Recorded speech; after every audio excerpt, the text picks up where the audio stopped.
ఏర్పాటు చేసుకుని రావడం జరిగింది. అయితే తాజా వివాదాలు అనేవి ఈ మధ్య కాలంలో జరిగిన వరుస వివాదాలు కూడా ఈ సమావేశంలో చర్చకు వచ్చాయి.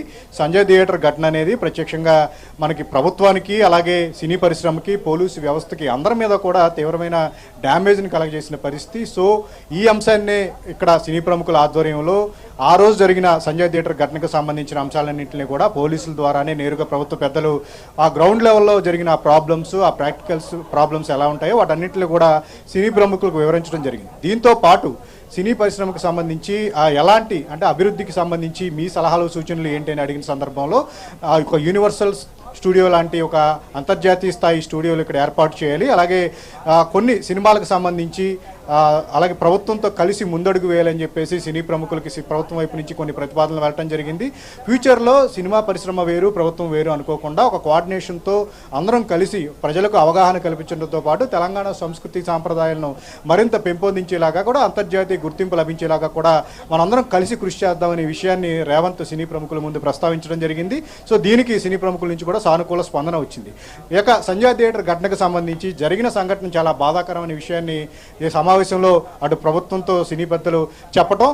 సో ఇదే విషయం మీద రేవంత్ కూడా వీటన్నిటిని కూడా భవిష్యత్తులో రిపీట్ కాకుండా చూసుకోవాల్సిన అవసరం మనందరికీ ఉందనే విషయాన్ని ఆయన చెప్పడం జరిగింది. దీంతో పాటు బెనిఫిట్ షోలు, తాజాగా రాబోతున్న సినిమాలకు సంబంధించిన బెనిఫిట్ షోల విషయంలో అసెంబ్లీలో ఇప్పటికే రేవంత్ తన నిర్ణయాన్ని ప్రకటించారు. ఇక ముందు టికెట్ రేట్ల పెంపు అనేది ఉండదు, అదనపు షోలు అనేవి ఉండవు అని చెప్పారు.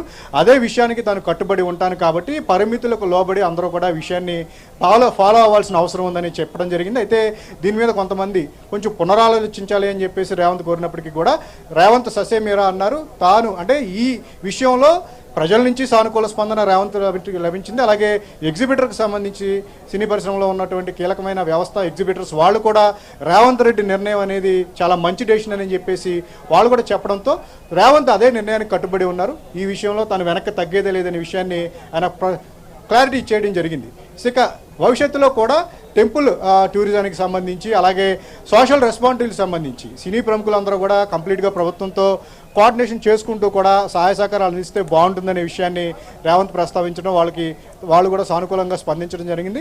ఇక ఇదే మీటింగ్ కాకుండా భవిష్యత్తులో మరిన్ని ఫర్దర్ మీటింగ్స్ కూడా జరుగుతాయి, అందరం కూడా కలిసికట్టుగా ముందుకు వెళదామని చెప్పేసి కూడా ఇక్కడ సమావేశంలో చర్చించారు. ఇక రేవంత్ రెడ్డికి ఆయన వేరే సంబంధించిన ఈవెంట్స్ ఉండటం వల్ల కొద్దిసేపటి క్రితం ఆయన ఇక్కడి నుంచి వెళ్ళిపోవడం జరిగింది. ప్రస్తుతం సినీ ప్రముఖులు సినిమాటోగ్రఫీ మినిస్టర్ కోమటి రెడ్డితో సమావేశమై ఉన్నారు. ఇక జరగవలసిన విషయాలు రాబోతున్న సినిమాలకు సంబంధించిన రాయితీలు, గీతీలు, స్టూడియోల నిర్మాణం, అలాగే సినీ కార్మికులకు సంబంధించి అందించాల్సినవి ఏమన్నా ఉంటే కనుక వాటికి సంబంధించిన విషయాలన్నింటినీ కూడా కోమటి రెడ్డితో చర్చిస్తూ ఉన్నారు.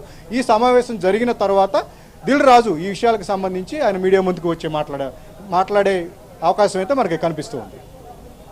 Right, thank you very much Sujan. Right, ఇక ఇదే అంశంపై డిబేట్లో పాల్గొంటున్నారు కాంగ్రెస్ నాయకులు మానవతారాయ్ గారు, అలాగే ఇండస్ట్రీ నుంచి నిర్మాత నట్టికుమార్ గారు. ఆయన జాయిన్ అవుతారు జూమ్లో.